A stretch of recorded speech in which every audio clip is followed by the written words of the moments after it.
work with Power BI, we do not simply create dashboards without understanding what we are doing. So today, I'm going to show you 10 mandatory concepts that you need to know to be a Power BI expert. So leave your like, subscribe to the channel, and let's go to the video.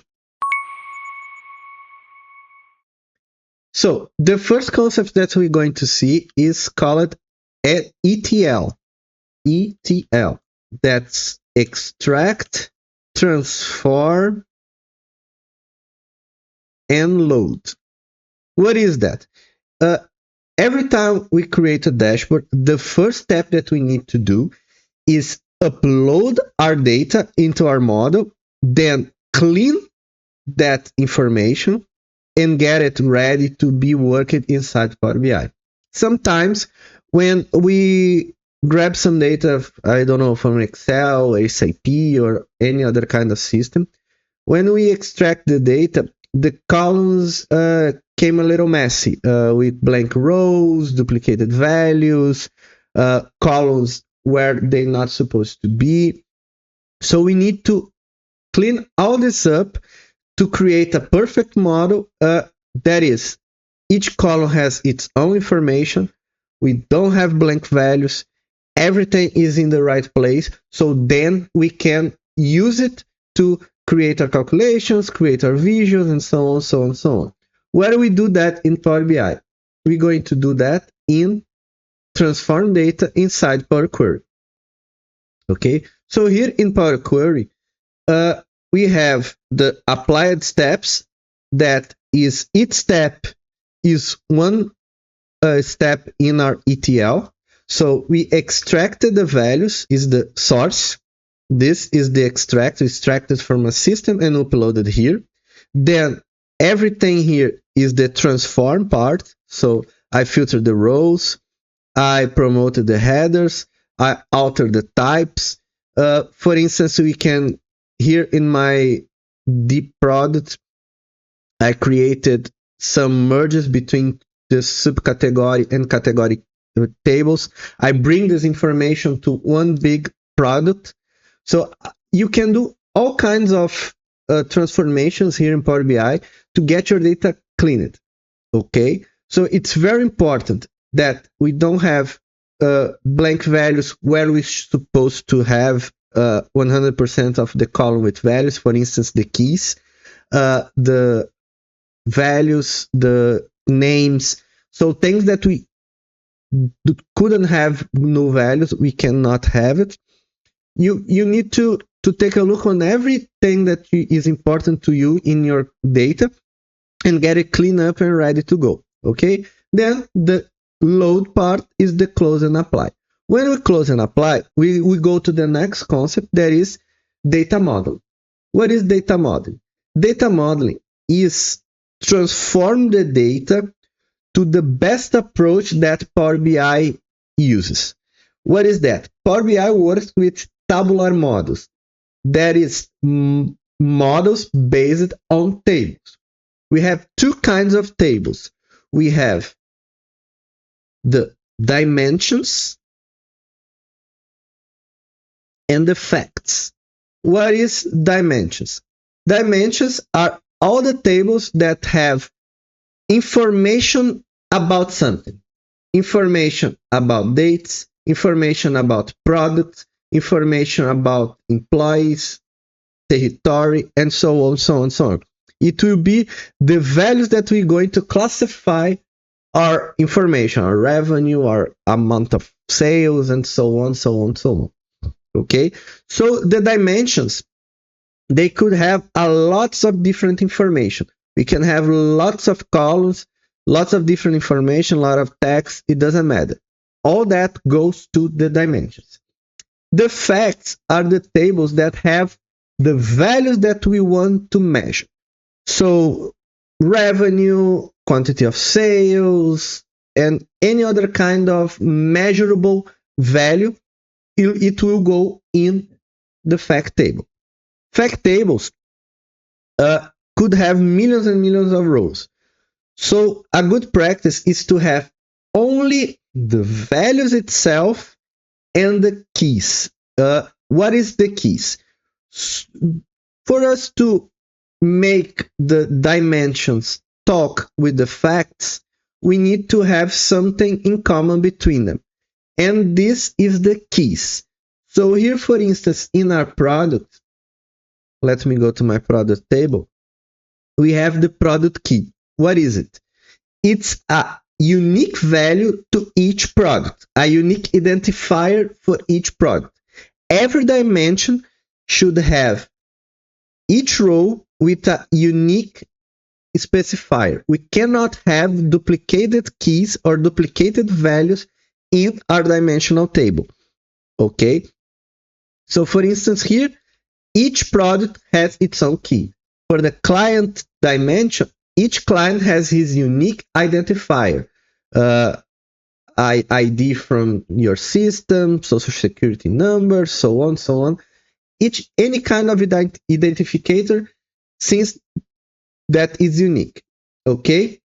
So using that rows, using that keys, we create the relationships that are the way that our dimensions will talk with our fact tables. For instance, in our fact table here, I will have a product key in both tables. So I have my unique value in my dimension, and my product key here could be repeated multiple times because we can sell the same product a bunch of times.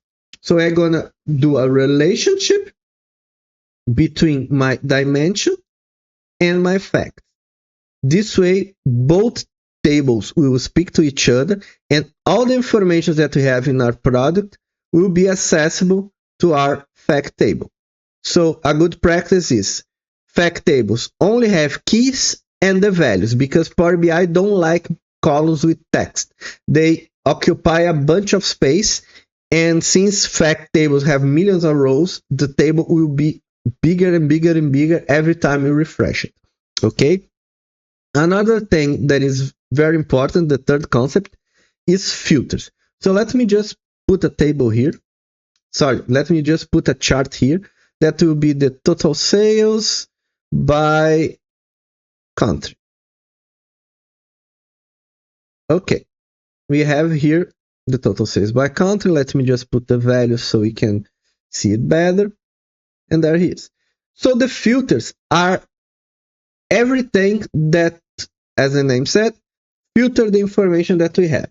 We have two ways of use filters. The filter panel that is here. We can filter the page. We can filter all the pages, page 1, 2, 3, and so on.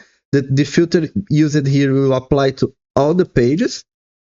Or we can, if we click in a specific chart, add a filter on this visual. And we have the visual filters that are the slicers. Okay, so for instance, if I put a slicer here, if I put a slicer here and then put the year, as you can see, it created a visual slicer. Then we could navigate through it and we'll filter all the visuals that we have here.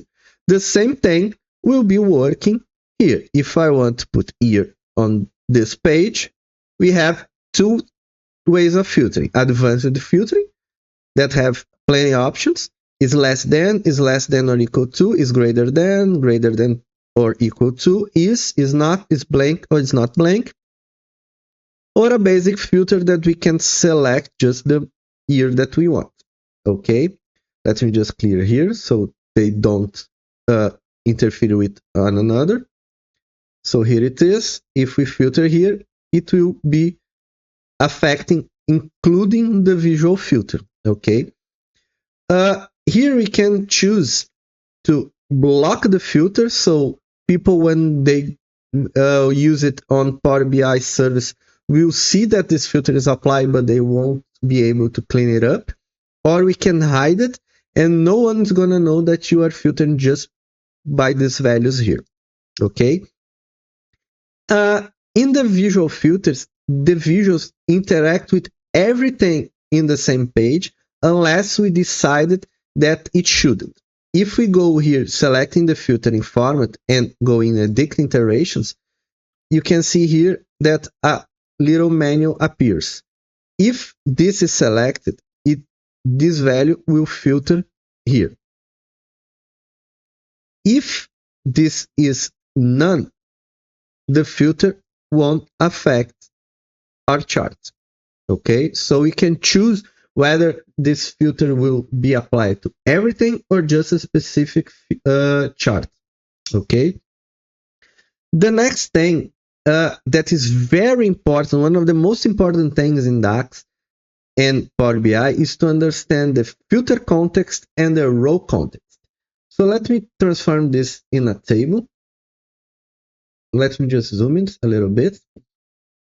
What is the row context? The row context is everything that we have in the row that we have a value that affect this measure to return a specific amount. For instance, here, this 9 million is in the row context of United States. So our measure, that is a total sales, that is just a sum of the sales amount, here is being filtered by the row context United States. Here, the 2 million is being filtered by the row context of Germany. If I add here, for instance, a year, let me put it here, and I don't want a sum, I want no, don't summarize. The new row context for this 5 million is United States, year 2013. Year country Australia, year 2012 will return 2 millions. So this is the row context. Everything that is a new column in this, the row that we have our value will apply as a row context. The filter context, as the name said, is the filters applied externally to the visual. So these filters in the panel or the visual filter. If we put, let's say here 2014, only 2014, here the row context is United States 2014 and the filter context is 2014. So this filter here will be affecting our whole visual. So we have a combination of row context and filter context. This it's very important to be understood, especially when you use calculate. That is the most powerful, important function inside DAX. This function, it's important because you do something called context transition. That is, alter the context that our measure is being applied. So I have a full video on calculate. If you want to understand this a little better, go check it out. But here is important to understand the context, row context and filter context. The next thing is DAX. DAX is the language that we use in Power BI, is the same thing that the Excel formulas, and which we can do two things: create new columns, for instance, a calculated column called year 2, that just for an example, that we're gonna call year, and we'll create a new table, a new column in our data table, here, year 2. Or we can create measures. We can create a new measure here, new measure, and inside DAX we can do a lot of things: sums, divide, max, mean, and so on. We have a lots of formulas, since the most basic to the most advanced, and every calculation that you do inside Power BI, you're gonna use DAX. So it's the most basic thing you need to understand. For everything that I'm explaining here, the two higher things you need to understand is row context, filter context, and DAX language. Okay, and the next concept is the charts, the visualizations. Here we will have all kinds of visualizations. We have bars, columns, align charts, waterfall, funnel and scatter, pie, maps, gauges, slicers, tables, and so on. Each visual have a specific function that is used as a good practice. We have a very cool book called Storytelling with Data that explains to us when to use each chart. For instance, bars are good for showing amounts for different classifications. Lines are good to show values across time. Waterfall is used to see tendencies. Scatter plots also to see tendencies, and so on. We have each of these charts have a specific function that will work or not for your information, but you are the one who need to judge that based on the kind of thing you want to show it. The next thing that we have is called drill through and drill down. Okay, so let me change here and put the year, the month, and the semester. Okay, so what is drill through and what is drill down? Drill through and drill down are a way to navigate between the hierarchies that we have in our chart. For instance, here I have year, semester, and month. So when we click in our chart, you can see that we have these options here. We're gonna click here to drill down, for instance. If we click this, drill mode on, if we click, for instance, in this specific year here, 2011, it's going to drill down for the next level, okay? But let's disable here because we want to affect the whole chart, the whole years. So if we go to the next level hierarchy, we're gonna go to do a drill down. It's going to the semesters. This is grouping by all the semesters of all years together. Okay, same thing for the months. Oh, I don't want year month, I just want the month here. So if we go to the next, you're gonna see January, February, March, April, May, June, July, August, and so on. This is all the years grouped together, all the Januaries, all the Februaries, and so on. Okay, if we return to the upper level, it's a drill up. And if we choose to expand, maintaining the hierarchy, when we go to the next level, it will maintain 2010 semester 2, 2011 semester 1 and 2, December of semester 2 of 2011, 2010, 2011, the months of the semester, and so on. Okay, so this is drill up and drill down. It's navigate to the different hierarchies that we have in our chart. Other thing that is very important and very useful is the what if scenarios. It's create parameters that allow us to do certain things automatically inside Power BI. Let's say, for instance, let me go back here. Let me just drill up. That we want to do a research and simulate how much our revenues will be affected if we end up selling, I don't know, 20%, 30% more in a specific time. We can go here in modeling and create a new parameter called numeric range. I want a numeric range. I'm gonna say here, let's say percent range. Okay, I want that to be a decimal number that starts from 0.05 to 1, 5% to 100, and I want to increment from 0.01% each time. Okay, then I created a slicer. Automatically, it creates this slicer here, and you see that it created a table, a parameter table that have a DAX formula that creates the series that we want. Okay. If we go to this value here, we can format as percentage to make it more visually appealing. Okay. Now, if we play with our range, you're gonna see that it's 19%, 20, 21 until 100%. Okay.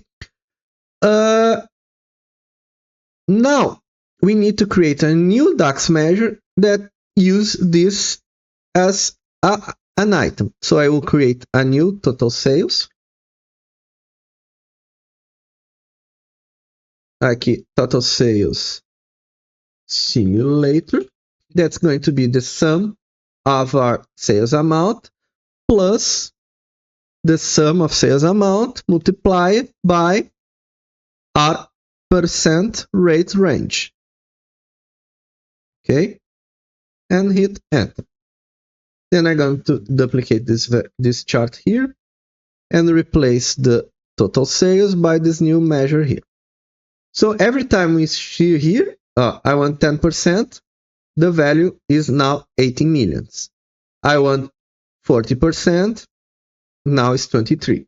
Okay, so this is our value if we sell 40% more. If we want to see only how much it will increase, we just change here our measure, remove the total, and just put the sum multiplied by the percentile.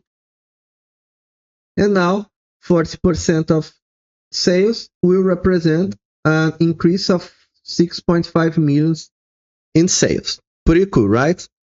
Now that we see all the concepts inside DAX, the next thing that is important is sharing for the users to be able to see it. So how can we do that? We publish inside Power BI service. Okay, we can select on workspace. That is like a workspace for you. Each department, let's say, each department can have its own workspace. And when we publish it, let me open my Power BI service here. We'll be able to share it using mainly two ways. One, managing and adding group people to the workspace. Those people need to have a pro or premium per user license, or if you have a premium account in your organization, you just put people here, but you need to have a premium per user or pro licenses. Okay, then you're going to share it here and say if people are just viewers, contributors, or members. Or you can create an app. An app is basically the principal way that Power BI wants you to share things. It creates a link with all the content that you wanted. You can put it, everything from that workspace can be added here. Okay, and you can put the order that you want, and you can see multiple dashboards in the same app. So the app is going to appear here in apps. And for instance, I created one here that will have all the tables, all the dashboards that we have in a menu here that people can navigate through.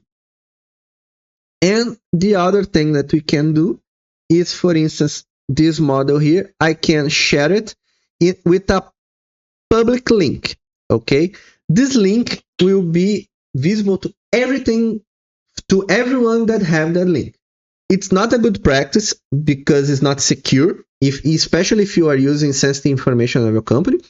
But if you want to create a portfolio or just an example of some functionality and want to share to everyone, you can send it a public link. Okay, these are the basic three ways that you can use to navigate and share your reports. And the last concept is data updating. In our Power BI desktop, we can refresh the data. If we refresh it here, we can refresh the schema and the data. That will bring up new data and refresh the measures and the data modeling, just the schema or just the data. When you do click here, it will refresh all the tables. Or we can go to a specific table here and just refresh that table. In the Power BI service, we can select the workspace. In a workspace, we will have two things, the semantic model and the report. the report contains only the visuals of that dashboard. And the semantic model contains the measures and the data itself. So we're going to go in the options here in the semantic model and go to settings and refresh it. Okay. We'll need to add a gateway. Okay. But that's a topic for another video. But here we have the refresh options. Then every time at a specific time, the dashboard will be refreshed. Okay, so these were the 10 most important concepts that you need to understand to work with Power BI. So, what do you guys think of today's video? Let me know all in the comments below. Don't forget to hit the like button and subscribe to the channel. And I see you guys on our next video.